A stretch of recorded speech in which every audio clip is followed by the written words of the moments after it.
Hello everybody and welcome to another Hell's Airsofters review. Today I'm going to be reviewing my KWA KM4, so let's get into this.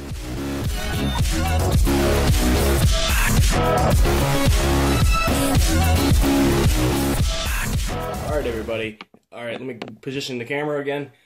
We're going to go over the body itself, and then we'll go over the extra components that have been added to it. The body is a KM4 Commando body by KWA, and it's very nice. It's constructed of complete metal.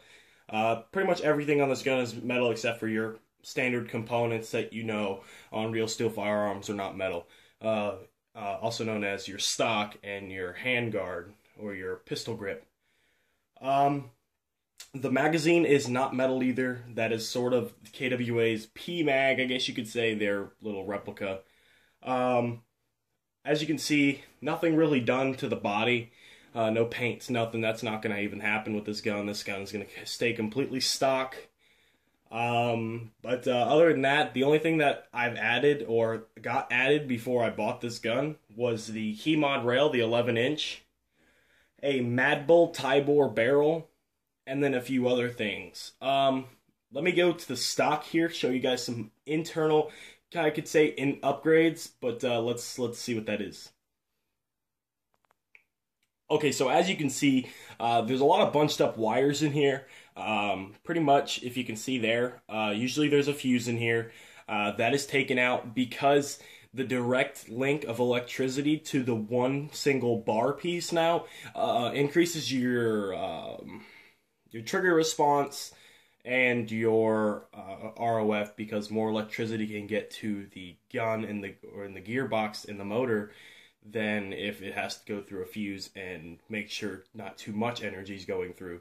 Because as the fuse does protect against surges in the electricity, that doesn't really happen a lot on airsoft guns, but if it does, it's not that hard to fix it. So let's get started on something else, and let's go.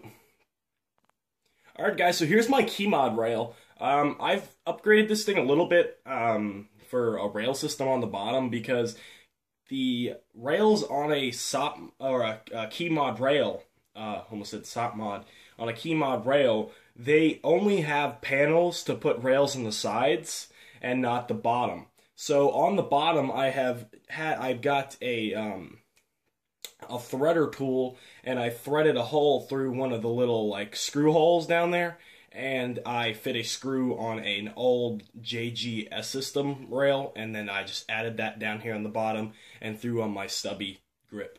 Other than that, I just have some rubberized ladder rail covers on the top, just because I do hold in a C-clamp, as you guys will see in the shooting test at the end here. Moving on, let's go on to the other side. Alright, so now onto the other side. I can show you guys what's on the other side. Nothing too special. Pretty much the same thing as the other side, except this side houses most of the buttons and things like that, minus your selector switch. Okay, so here is your imitated, I believe this releases your spring, but in a real AR, correct me if I'm wrong, I believe it disperses gas from your chamber. Do not quote me on that, because I am not a gun guru. That is what I think it is. Comment below what it actually is. If that is not right, I will actually put that in the link in the description below, and the link where I got it, if that's true or false or not. So don't accuse me of being not a gun tech, because I'm really not. But anyways, moving on to mostly this area in here. Let's get the camera zoomed in, and I will be right back. Alright, so now that I have the hop-up zoomed in on, let's just show you guys exactly what's in here. Alright, so basically what's inside this area is basically just a regular chamber of an airsoft gun. Let me scoot this in here. Zoom out just a tad. Zoom out just a little bit more. There we go, that's perfect. Moving in to the gun. I don't know if you guys can see that. I don't have a very good lighting on the gun itself. Yeah.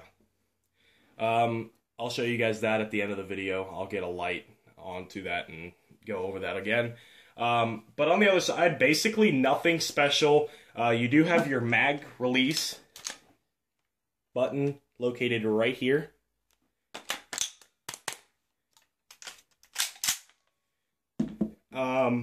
Basically this gun is completely stock, minus externals, and that little thing in the back.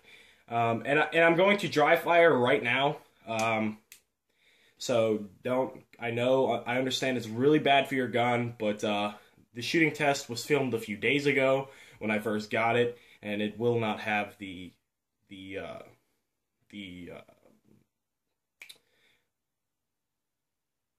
won't have my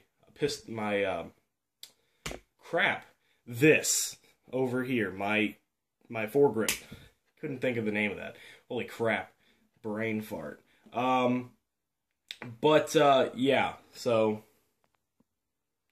I mean, yeah, I'm just gonna shoot it. I forgot what I was gonna say, but here, let me zoom out here.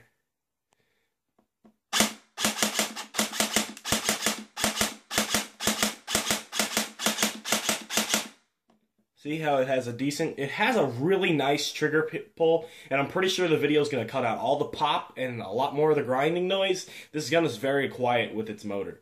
I mean, like here, I won't even touch it. It's more of just a whack, whack, whack, whack, whack. You're not going to hear anything, and that sounded really dirty. I'm sorry. But, yeah. It has a very nice trigger pull, very nice, trigger contacts that are going to get that BB projected out, getting enough electricity to the gearbox to project or disperse that BB round. Let's throw this thing on fully auto, and we'll show you guys that. This thing has a very, very nice rate of fire, a lot better than my my combat machine, most definitely. This isn't my first really nice gun. This is my first full metal gun, so I've been taking real care of that. I'll show you guys that at the end of the video too. So let's get started. Now that I'm out of breath, everybody. Oh man, running up my stairs sucks. Basically, this is a moisturized, like rust preventive cloth, Remington cloth for real firearms, but I like to keep things safe. I've used this before, so it has been used. Basically, I'll grab my gun just to show you guys. If you see that, it'll make it wet textured. I don't know if you guys can see that. You can see the difference over here than here. Then you can do it over here. And it basically just shines your gun and protects it. I do this a lot, so I clean my gun quite frequently. Let me put this back in while I talk. Keeping your gun very clean is very key to an airsoft gun more than it is to a firearm.